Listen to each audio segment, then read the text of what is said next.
Bonjour. Bonjour. Mais Maïté, qu'est-ce que vous avez dans les bras? Qu'est-ce que vous nous avez amené Le aujourd'hui? plus beau bébé du monde, un petit agneau.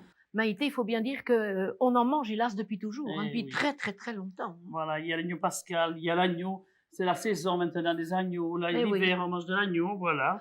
Voilà, alors on va pas faire un cours d'histoire, bien sûr, mais Non. si... Ah oui, oui, oui, oui, oui, oui, oui.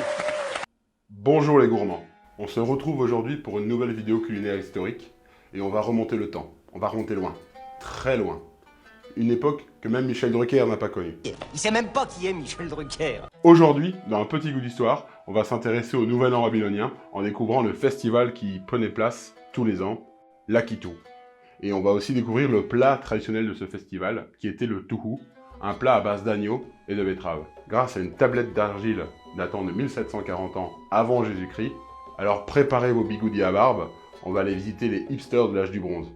Non, sans déconner, il leur manquait que les chemises en flanelle, sinon on y était, hein. Ils kiffent les bières artisanales, vu les statuts, ils vont plus qu'une fois par semaine à la salle de sport. Non, les hipsters.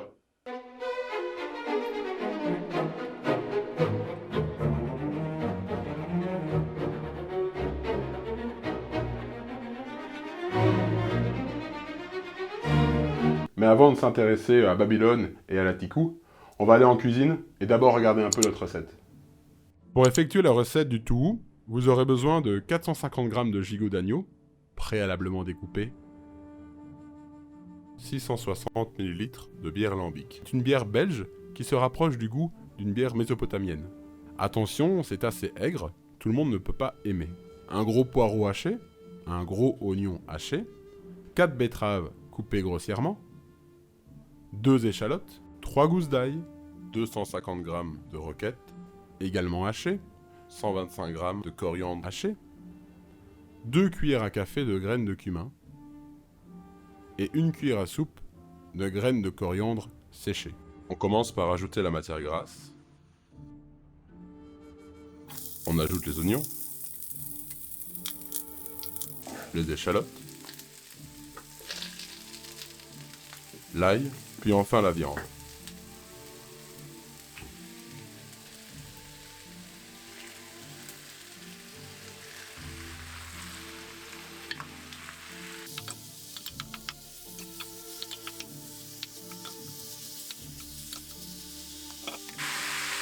Et on laisse cuire le tout une dizaine de minutes. Sur la tablette, il y a 2 ingrédients que l'on n'est pas du tout sûr à quoi ils correspondent. L'écriture s'est perdue, il a fallu la recréer. Il s'agit du samidou, et ici j'ai utilisé une échalote Ah, échalote, oui. D'escalon, d'où son nom. à sa place, car dans les recettes, c'est clairement un type d'oignon qui apporte du goût à la viande, Toutes les viandes. et l'échalote persane existe dans cette région à cette époque. Donc c'est une théorie totalement vraisemblable. Par contre, le deuxième, le Tuudutimou, comment ça se dit? Le Suutimou est beaucoup plus sujet à conjecture. En effet, dans les différents textes et tablettes, on n'a que quelques indices sur ce qu'il est.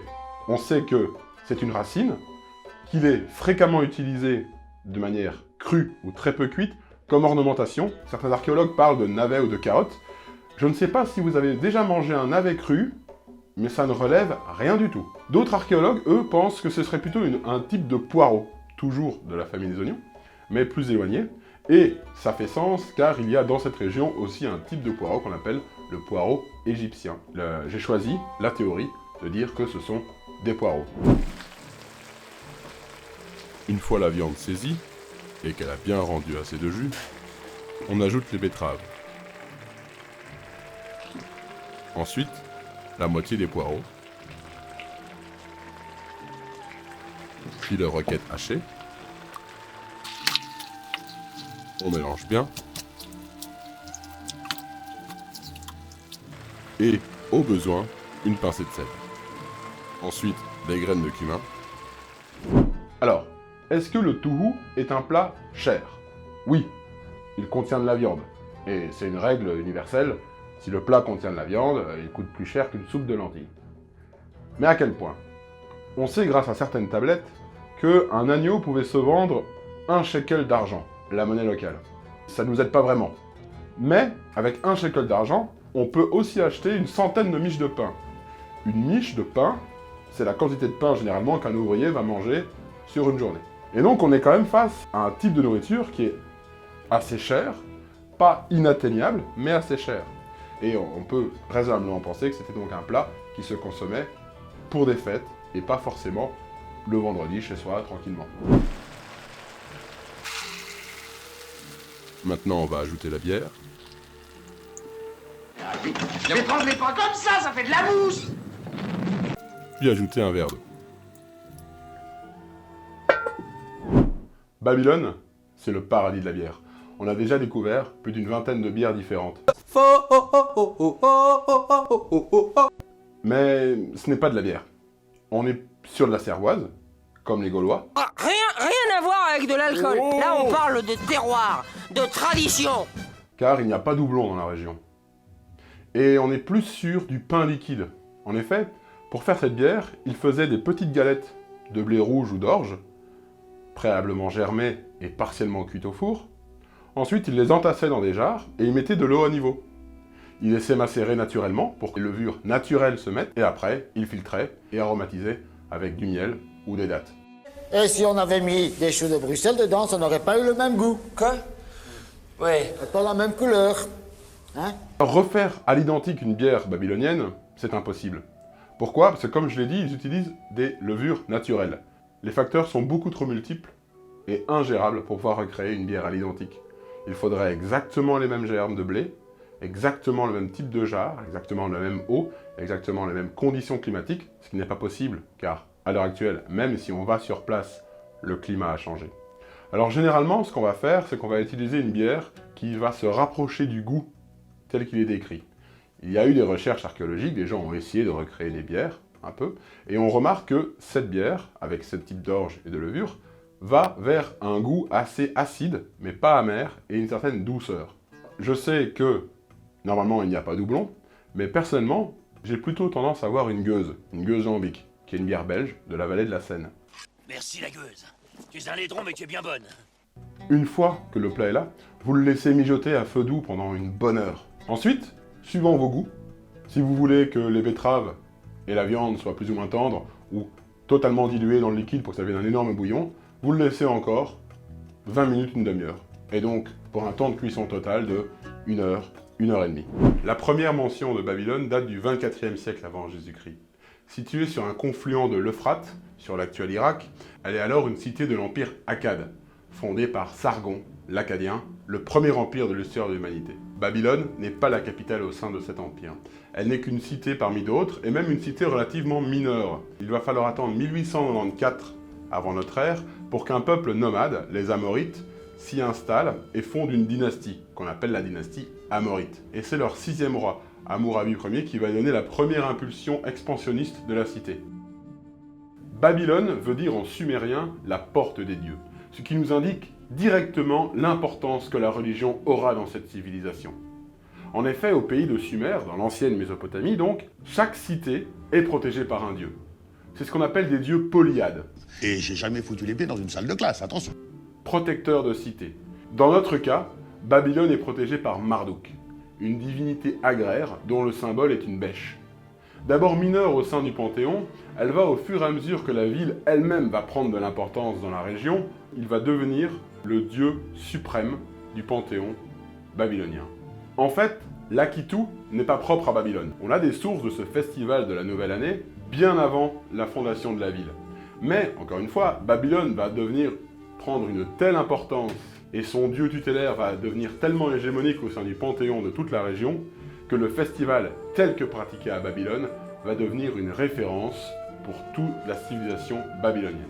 Tout commence au premier jour de l'an babylonien, au mois de Nissan, au fin mars, début avril, plus ou moins au moment de l'équinoxe de printemps, car en effet le festival symbolise le renouveau de la nature, ce qui dans une société agraire tombe sous le sens. Le festival va s'étaler sur une douzaine de jours, et sera principalement constitué d'une représentation théâtrale de ce qu'on appelle l'Enuma Elish, le mythe fondateur, le mythe démiurgique de la civilisation babylonienne, tout à la gloire de Marduk, son dieu suprême. Vous ne connaissez pas l'Enuma Elish? C'est pas grave. Je vais vous raconter l'histoire, mais posez-vous, prenez un café, un thé, ouvrez vos chakras, parce que c'est perché. Tout commence alors que l'univers n'est rempli que d'eau. Et au sein de cette eau, il y a deux êtres. Apsu, qui lui est le dieu de l'eau douce, et sa femme, Tiamat, qui elle est en charge de l'eau salée. Les deux sont mariés et ont plein d'enfants, un peu comme s'ils couraient après les allocations familiales. Et au bout de 3 générations, Apsu trouve que les enfants sont vraiment trop bruyants, ils lui coûtent beaucoup trop cher en couche-culotte et décide de s'en débarrasser. Pour ce faire, il va comploter avec un de ses fils, Mumu, pour les assassiner. Mais un des enfants, Enki, découvre le complot. Il décide d'assassiner Apsu et arrive à enchaîner Mumu. Tellement heureux de sa victoire, il a un enfant avec lui-même. Bonjour les consanguins. Enfant qu'il va alors appeler Marduk, le veau solaire. Et qui, on ne sait pas très bien pourquoi, dès le départ, est plus puissant que tous les autres dieux existants. Ah, c'est bon, ta gueule, c'est magique, voilà. Mais la maman, Tiamat, elle a les nerfs. En effet, son mari est mort, un de ses fils est enchaîné. Alors elle invoque des dragons, des monstres. Et elle va nommer un autre de ses fils, Kingu, à la tête de cette armée de monstres pour aller tuer Enki, mais surtout Marduk, qui est devenu beaucoup trop puissant. Elle va aussi se marier avec Kingu, donc oui, son propre fils. Bonjour les consanguins. Marduk propose alors de régler le problème de manière très simple. On fait un duel, toi et moi. Malheureusement, Tiamat perd. Et Marduk découpe sa grand-mère en deux, prend une moitié, la jette en l'air pour créer la voûte céleste, et utilise l'autre moitié pour créer la terre, les fleuves, les rivières. Son père, Enki, étrangle Kingu et utilise le sang pour créer l'humanité. C'est ainsi que l'homme est créé. Marduk décide d'au milieu de cette terre créer une cité qui s'appellera la Porte des Dieux, Babylone. Quand je vous disais que c'était perché. Mais bon, revenons au festival. Il dure donc 12 jours.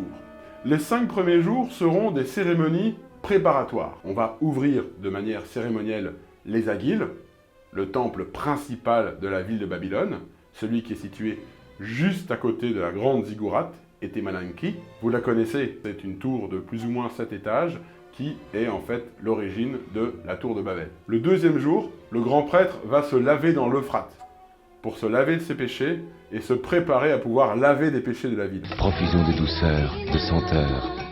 Tahiti invite tous les sens à sa fête. Le troisième jour, on va sculpter 2 statues. Une en cèdre, une en tamaris. Certaines sources disent qu'elles sont recouvertes d'or et elles vont symboliser les différents péchés que la ville aura fait tout au long de l'année. Le 4e jour, on va purifier le temple par une prière et le sacrifice d'un bélier que l'on va égorger. On va jeter ce bélier dans l'Euphrate pour qu'il emmène avec lui les péchés de la ville. Le 5e jour, le fils de Marduk vient en ville. Il est le dieu tutélaire d'une ville située un peu plus au sud, Borsippa, et il est, dans le panthéon babylonien, son fils et son héritier. Son nom ?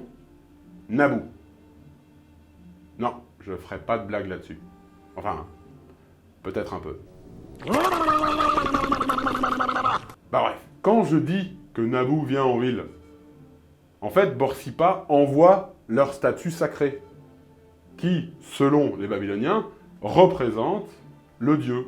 Elle est le dieu. Il faut imaginer une énorme statue en pierre qu'une ville envoie à une autre ville, en visite, pour boire le café. Le soir du 5e jour, il y aura alors une cérémonie, qui sera un peu le temps fort de la fête.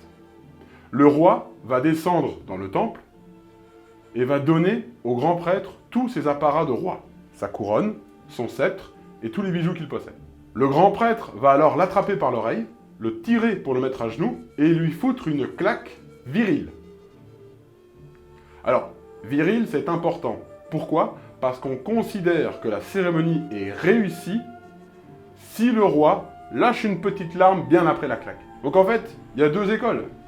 Soit le roi est un très bon acteur, soit le grand prêtre, il faut une patate de forain.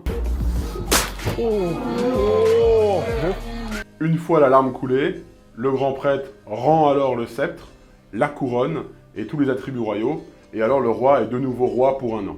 Le lendemain, le grand prêtre va alors aller dans le temple du guerrier, où on entrepose pour l'instant la statue de Nabu. On va lui offrir les 2 statuettes qui auront été créées le 2e jour, celle en tamaris, celle en cèdre, et on va symboliquement les décapiter et les brûler, pour implorer Nabu d'emmener la tête des décapités en tant qu'offrande à son père, pour que celui-ci soit magnanime avec la ville de Babylone. Le 9e jour est organisé alors une procession, où on va réunir tous les dieux en visite à la ville. Il n'y a pas que Nabu qui est venu dans la ville, d'autres dieux, d'autres cités sont venus aussi. Et alors on va organiser une énorme procession avec le roi, Marduk, et tous les autres statues, qui alors seront amenés tout au long de la ville jusqu'au Bitateku, où on va les remettre, et là sera organisé un grand festin pour fêter la nouvelle année. Banquet, généralement, où l'on sert du tout. On ne sait pas très bien ce qui se passe les autres jours, mais on sait qu'au 12e jour, la cérémonie se finit et les statues sont renvoyées dans leur cité. Mais dehors, les Romano! Et l'Akitu, alors, est officiellement fini et la nouvelle année peut pleinement commencer. Une fois le pot-au-feu servi dans l'assiette, on y verse une pincée de coriandre pilé, un peu de poireau frais, et enfin une pincée de coriandre fraîche. Bon ben voilà, le plat est prêt. On va pouvoir goûter.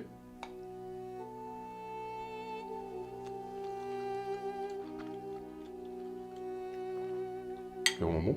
L'agneau est extrêmement tendre. Je l'ai fait cuire 1h30 moi. J'aime bien quand c'est vraiment très tendre, quand c'est vraiment tendre. Les navets ont bien aromatisé et légèrement colorisé le plat. J'avais jamais mangé de roquette cuite avant, mais ça rajoute une petite nuance poivrée qui est pas désagréable. Les poireaux crus, ça rajoute du croquant. Moi, j'aime quand c'est croquant. J'aime quand c'est fade, bon, j'aime quand c'est cru, j'aime quand c'est brûlé, quand c'est congelé. Vraiment, ouais, ça croque pas mal. Et la coriandre, heureusement, moi, je fais partie des gens qui considèrent pas que la coriandre, ça me donne un goût de savon dans ma bouche, parce que la coriandre est quand même fort présente, hein, avec la coriandre fraîche qu'on a coupée, mais aussi avec les graines de coriandre. Si vous aimez pas la coriandre, c'est mal barré, hein. C'est un pot-au-feu, donc demain, il sera encore meilleur. Hein. Mais voilà, on a fini.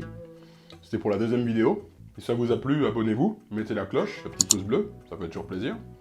N'oubliez pas non plus que chaque semaine, on met sur Instagram une recette historique, où on essaie d'un peu voyager un peu partout, et de toutes les époques. Et on se retrouve pour une prochaine vidéo. Et les plus finaux d'entre vous peuvent peut-être déjà trouver le thème de la prochaine vidéo. Il y a un indice dans la vidéo. Bon revisionnage!